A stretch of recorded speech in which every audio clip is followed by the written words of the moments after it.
Marami-rami pa ang sisibakin ni nanay.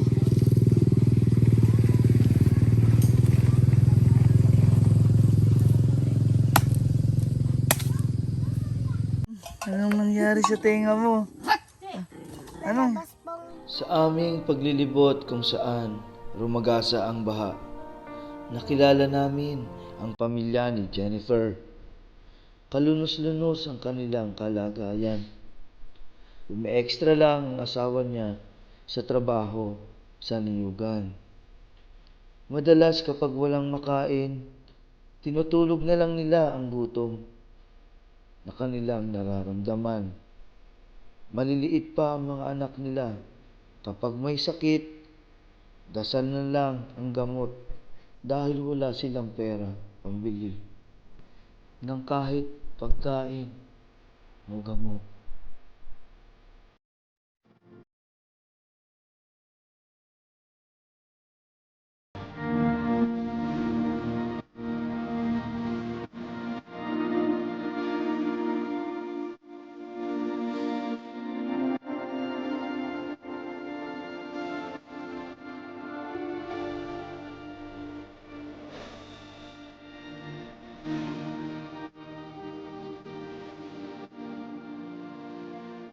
Paano po pag nagkakasakit yung mga bata?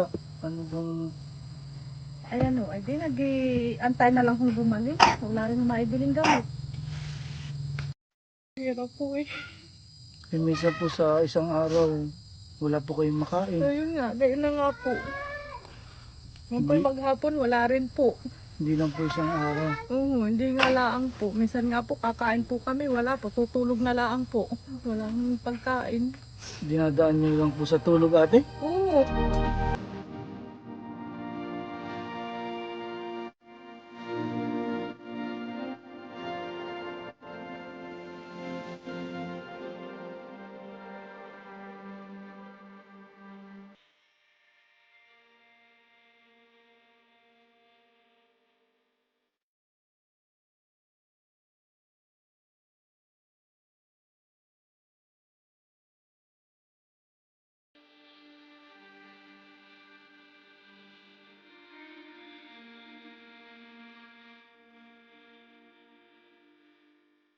Hello po, Team Dongs.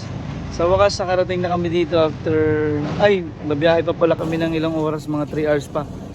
Papunta po doon, papaloob ng kabundukan dito sa Nauhan. Ay dito po sa bungad, bibili na tayo ng mga kailangan ni nanay. Dahil po doon, baka mas mahal yung mga bilihin. Kaya dito na po kami bibili. Pero 3 hours pa po yung babiyahe namin papasok Crop Road. Yan, papunta po doon sa kabundukan. Sa wakas, nakarating na kami dito. Maaga pa naman. Anong oras yan? Kasama ko po si Sir Christian. 11:34 po. So magandang tanghali po. Ay, medyo mapagod. Nakamotor kasi kami ngayon. Lagi naman kami nakamotor po. Ito naman iba, mas mahirap kung magbabike tayo, mabigat. Bibili po tayo dito ng isang sakong bigas, tsaka po mga kailangan nila na grocery. Tapos ibibigay na po natin yung cash na matitira para po pambili nila mga kailangan nila. Nasa kabundukan ho kami after 3 hours. Yan. Naglalakad ho kami papunta sa bahay ni nanay.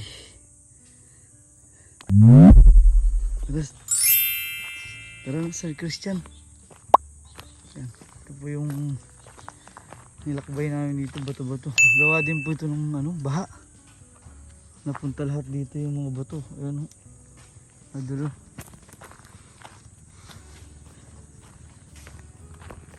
Oh. Grabe ho yung daan, wasak ang motor.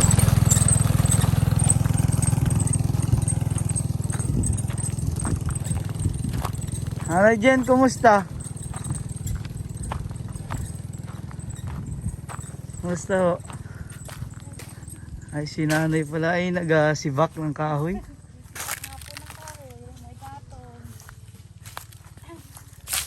Anong ulam nyo ngayon? Nagasibak pala. Nandyan ho lahat yung anak nyo? Nandun ho, yung sa'yo naliligo. Ang asawa ko ay nandun ho, namamana ho. Saan naman na? Nandyan po yung pong may dalawa pong motor pong dumaan. Para pambenta, pang ulam ho. Pangulam ho. Wala akong Ano, Nining? Anong nangyari sa tenga mo? Si Punyata po yan nalubog. Naku, ay baka nga. Dahil matagal lang may sipon si Nining ay. Oo. Kawawa naman eh.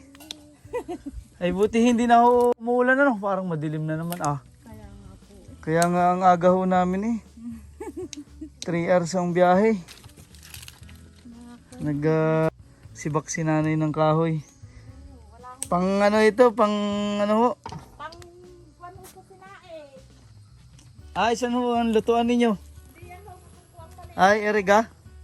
Ay, ere ho dito ni. Wala na palang kahoy si nanay kaya na. Sisibak na. Pasensya na ho kayo sa bahay namin makalat. Habibi, pagibe. Magtawag po muna po kayo. Habibi. Ayos lang ho. Si Nining yan, naubo pa si Nining. Ito po ang panganay ninyo o yun? Hindi po, naliligo ho. Lalaki ho ang panganay ko. Sunod po ito, itong lalaki din. Oo, are ho ang Yan. sunod. Yung nandun. Tapos so are. Ayan ho ang aking bunso. Amin ho ko. Ere yung isa. Are ho, pamangkin ho, are. Pamangkin. Ere na si Bunso, si Nining. Nining, kumusta na ikaw? Ilang taon na po ba kayo itong bata? 4 na taon po yan. Hindi na pa nakakapagsalita. Nakapagsalita naman. Kaso nga lang ho siya, wala gahong ngala-ngala. Kung tawagin sa atin kung tildine, Oo. para ho siyang bulong. Dalawa lang ho siya din sa dami.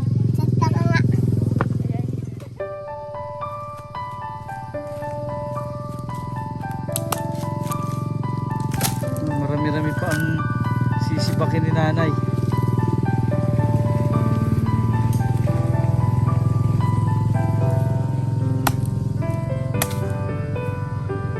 Panggatong sa panluto ho, no?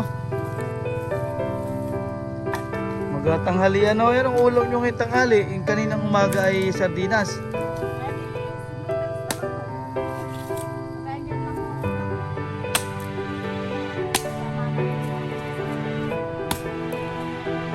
Baka makahuli ng, baka makapana ng isda, masustansya naman, kung araw-araw ay noodles, paano ng bata may sakit pa. Pero dito, maliwalas ho dito sa inyo, ay kabundukan no.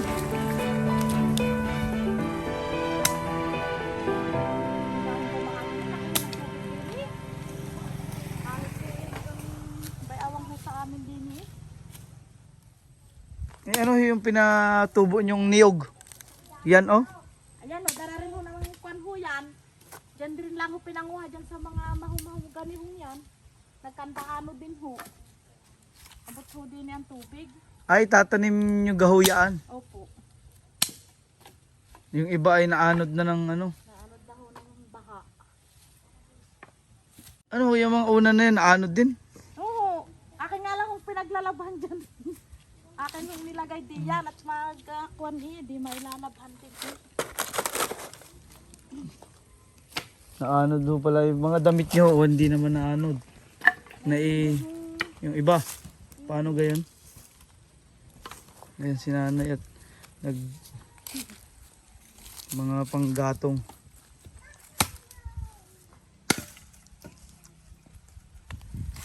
Bata hanggang ngayon ay may sakit pa si Nining o? Wala na ho yan. Ubo lang ho eh. Dati ho lagnat. Nawala na. Ay wala pa pong nainom na gamot. Awa naman ho nandiyan eh. Meron naman ho.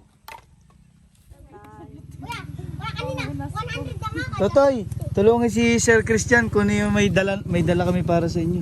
Doon. Kunin mo na lang Sir Christian yung natin. Yung gamit natin doon.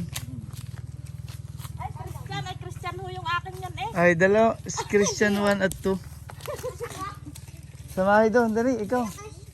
Samahay, Christian.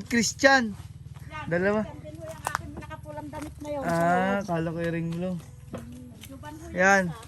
Iangkas mo na lang Sir Christian yan. Andun ho yung motor namin eh. Ano Christian? Christian din pala eh. Anong gusto mo ga? May dala kami doon. Para sa iyo. Ha?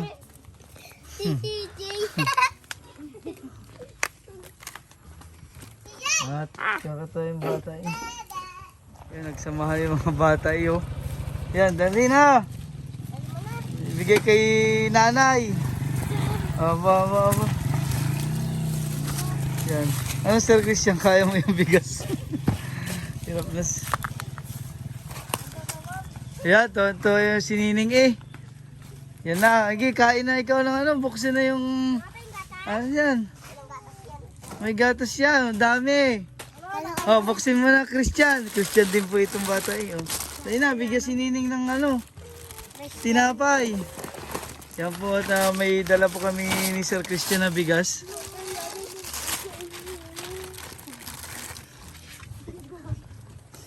Ayan, dali na oh.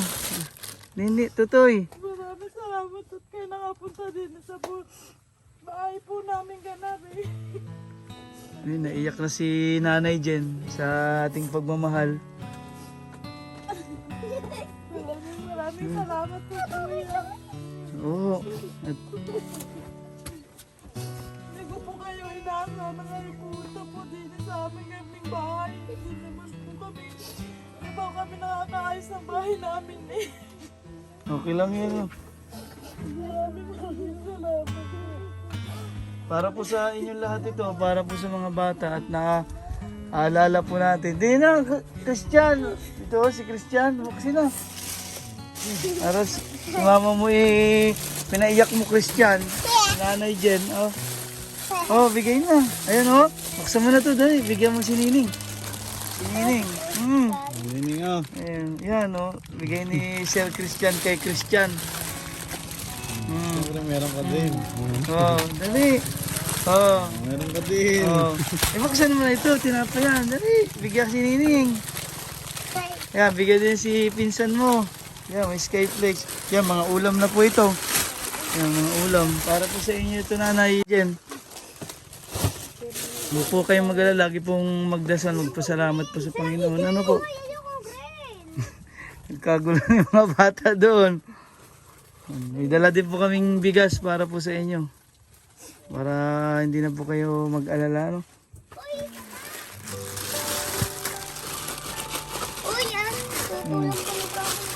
Ang daming gatas ni Nining. Ay, natawa na si Nining, oh. Dala-dala yung gatas. Wow, masarap yan. Marami na kayong ulam, nanay. Baka ito ay yung isang buwan na ano, Christian. Anong gusto mo dito, Christian? Pili na. Oh, uulamin natin ngayong tanghali. Pili na. Ikaw, Nining. Ikaw, anong pangalan ni Bunso? Alicia May po yan. Oh, si Alicia. Alicia, oh. Pili na ikaw ng ulam. Oh. Hindi, patay ka din. Oh. Mahilig sa Pilipinas yan eh. Oh, pili na. Oh, may sardinas, oh. Gusto mo, may flavor na sardinas, oh. Caldereta. Meron kang lechong paksiw, oh. Pili na, anong gusto, ano masarap din eh. Pili na, Christian. Yan po. Yan, ayun ang panganay ko. Yan ang pangalan ng panganay nyo. Si Art Jan Rosso. Si AJ, Art John Ross. Sunod po. Si Juban ho. Si GB. Si Giovanni, yung nakatawa kanina. Oo, ari naman ho si Christian. May Christian ho kayong ano. Ari Yung kasama ko ho ay si Sir Christian din ho. Ari naman ang aking bunso. Opo, yung nagmamahal po sa inyo ay nag-aalala din po sa bata at sinabi nyo nga ho sa akin, di nakakabili kayo ng gamot. At talagang parang pinapabayaanan nyo lang, sana gumaling, ganyan, Yun kahit walang gamot. Ay ngayon na Awa may naman mga pagkain, may gatas na ho yung mga bata. Tapos may isang sako hong bigas kayo. At baka may mga kailangan po kayo. Eh, meron po akong dala para po sa inyo. Hindi. Ito po ang 3,000. Para po may pagkailangan po kayong bumili ng mga ulam nyo para sa bata. Pag may sakit. Emergency po, ano? Kaya na naman oh. Ang dami ng tulong na binigay niyo sa akin. Para po sa inyo ito. Mga bata ay kaliliit pa ay natutulog na lang ng para makalimutan ng gutom.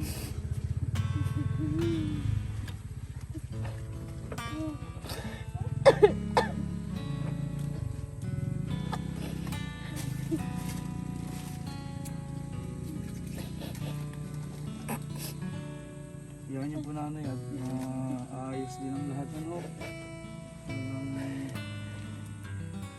Magdasal po tayo sa Panginoon. Salamat po. Kala ko nga po kami nung araw na bumaha, hindi na kami makakaligtas din eh. Dahil nga po nakita ng tubig. Baka natangay mo yung mga anak niya sa... Ay ako nga po eh. Sir, nung bagyong Nuna, ay ako eh, may trauma na ho dun. Eh, ang laki ho dito ng tubig noon. Ako, mga bahay ho din ni Lubong. Halos lahat pala po ay laging baha pagka tinamaan to ng bagyo. Oo. Dahil nga nag-Santa Clara ho din eh. Kung hindi ho Santa Clara ho yung bundok ho din eh, hindi ho magkakagarni ho kami. Hindi ho kami magkandalulunod ng baha din eh ho. Kuwan ko kanya tao nagmimina baga ho. Migatas siya nagsimay. Kaya yun, kami wala akong bahay ngayon eh. Is nga lang ho din eh, sa garning. Wag siya. Hindi ho makagawa ng bahay, wala akong panggawa. Yun, kinikita ho ng asawa ko, hindi pa ho sapat sa amin. Ama. Sa isang buwan lang, eh, nakakunti lang, meron lang 500. Minsan nga ho, wala pa ho. Ito po yung para pag may kailangan po kayo, ang bili po nyo ng gamot ng mga bata. Ito po ang 3,000 nanay dyan para po sa inyo. Maraming salamat. Para ngayon may sakit pa nga si Nining sa tenga. Yan. Mapagamot, makakabili ng gamot. Maraming salamat po, Sir Emmanuel, tulong na binigay ninyo. Amigas at saka dilata. Maraming salamat po.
Bye.